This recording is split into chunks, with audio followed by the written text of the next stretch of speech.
Ordinary moments take ordinary focus on God. Ordinary habits can fail us in the face of extraordinary circumstances. Extraordinary circumstances can force us to use extraordinary solutions. The first shipwreck of David, and he had many, I'm only going to give you three. They represent places. Imagine the soul as a country, and various places on the map as being states in the soul. The soul is your mind, your emotions, and your will. But right here we're talking about emotions, an emotional state you arrive at.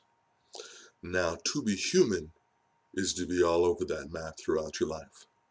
To be a Jesus follower is to be one who finds yourself in place A and tries to make theirself to place B. That is to where? To the presence of God, to a sense of God's blessing on your life, to a sense of rightness with God. Even if we find ourselves, due to our actions or the actions of others, in the wrong place. Now, I want to compare these wrong places to necessary places, but ones you shouldn't be spending all your time in. Now, this first thing in Psalm 10, verses 15 and 16, I'm going to read it in a second, but there are places that as a human you must go sometimes, that you shouldn't spend all day in or the rest of your life. Now, God willing, you have a bathroom.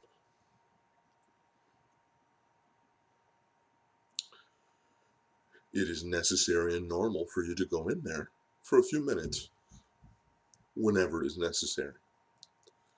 If you spend a half hour in there,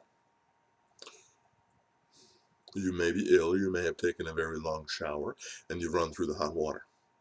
Either way, there's a mild concern. If you spend an hour in there, well, I hope you have a bathtub, because that's a legitimate reason. But if you spend 2 hours in there, we're concerned that you're ill. We're concerned you've fallen down and hurt yourself. You spend a day in there, you're probably dead. So these necessary places we find ourselves at are not places to stay. Psalm 10, 15, and 16.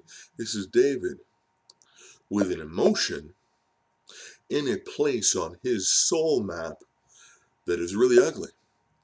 It is part of the human experience, but one that he needs to flee from as quick as possible.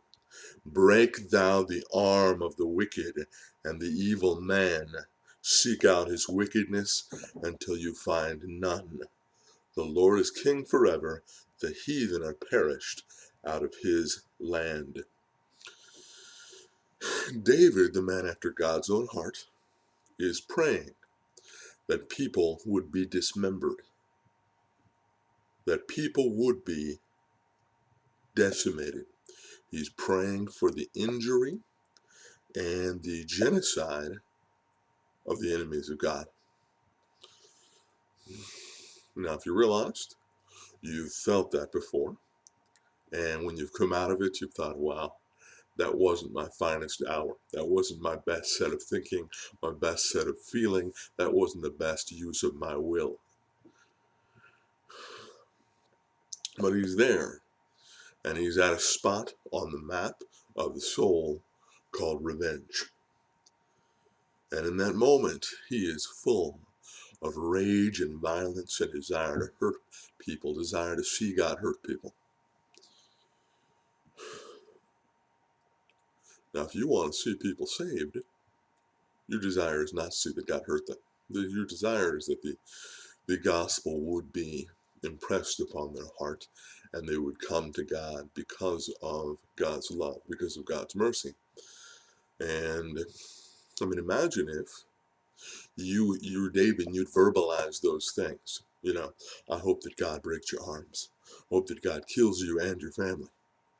Hope that God kills all the people that correspond to whatever ethnic group or faith group you identify as. And then God saves those people, and you have to sit next to them in church. And they say, yes, Thank you for inviting us to church. Aren't you the guy that said you hope God breaks my arms? And then the blood drains from your face. And you have to say, no, it wasn't me, because you can't bear that you said those things. Or you have to repent to that person's face. Either of which are very, very difficult. So that's one point on a soul map that David was at, and it's a horrible spot.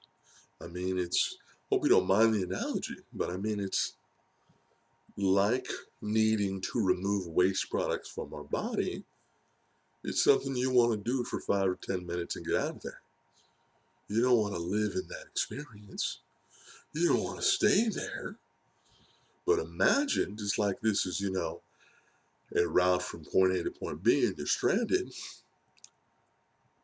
there are people that stay there. There are people that get stranded in revenge or stranded in the bathroom. I'm going to continue by talking about the next shipwreck of David tomorrow.